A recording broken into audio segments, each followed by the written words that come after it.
Alors Elon Musk, il va sauver le monde ou le rendre encore pire? Bah évidemment, personne ne m'a demandé mon avis, donc je vais le donner.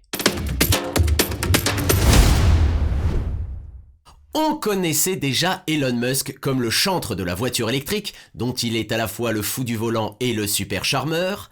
Tesla, oui. On connaissait aussi le visionnaire très spatial, qui accompagné de ses copains milliardaires partent dans l'espace pour comparer l'orbite et voir qui a la plus grosse conquête. Le voici maintenant, moyennant 44 milliards de dollars, l'heureux propriétaire de Twitter, qui devient donc le bar PMU le plus cher de l'histoire. Vous voyez Twitter, le réseau social qui promettait des gazouillis d'oiseaux avant de devenir un sacré tas de merle. Mais si, ce nid douillet, faisant moins de place aux idées chouettes qu'aux théories qui effraient, ou se partagent des mésanges de haine venant de fous tout autour du monde. Eh bien notre brave Elon Musk va pouvoir y faire la pie et le beau temps.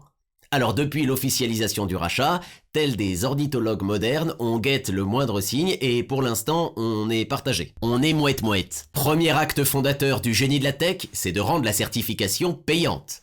De petit oiseau, nous voilà devenus pigeons. Faire payer 8 € pour écrire des messages de 280 caractères.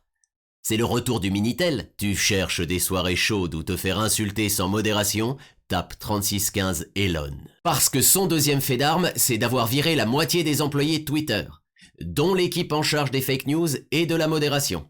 Ah, c'est rassurant, hein. Ça va laisser encore plus de place à ceux qui confondent gazouillis et croassement. Ceux qui croissent au complot et qui surtout croissent à vitesse grand V. Et puis aussi aux petits nasillons à peine sortis du nid qui vont relayer les messages des robots de propagande et ainsi amplifier le bruit des bots. Voilà qui en tout cas devrait alimenter le fonds de commerce de ce réseau social. Théories nauséabondes et autres indignations en tout genre. Les goûts et les colères, ça ne se discute pas. Sauf sur Twitter. Car le rachat de Twitter pose surtout la question de la démocratie en numérique.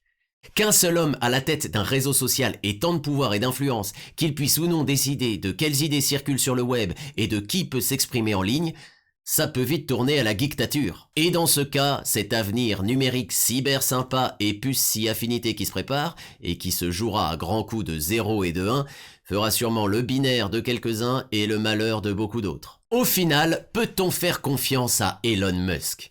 Alors là, j'ai une grande théorie. Attention, jingle, grande théorie.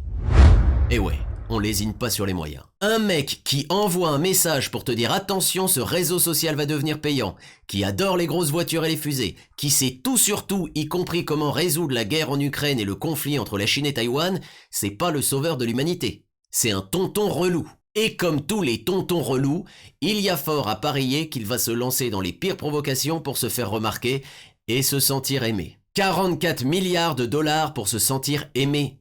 Ça lui aurait coûté moins cher de faire une thérapie, hein. Ça se trouve, dans les livres d'histoire, il sera écrit que c'est toujours la même chanson et qu'à force de vouloir qu'il y ait trop de gens qui l'aiment, c'est ainsi qu'Elon s'égara.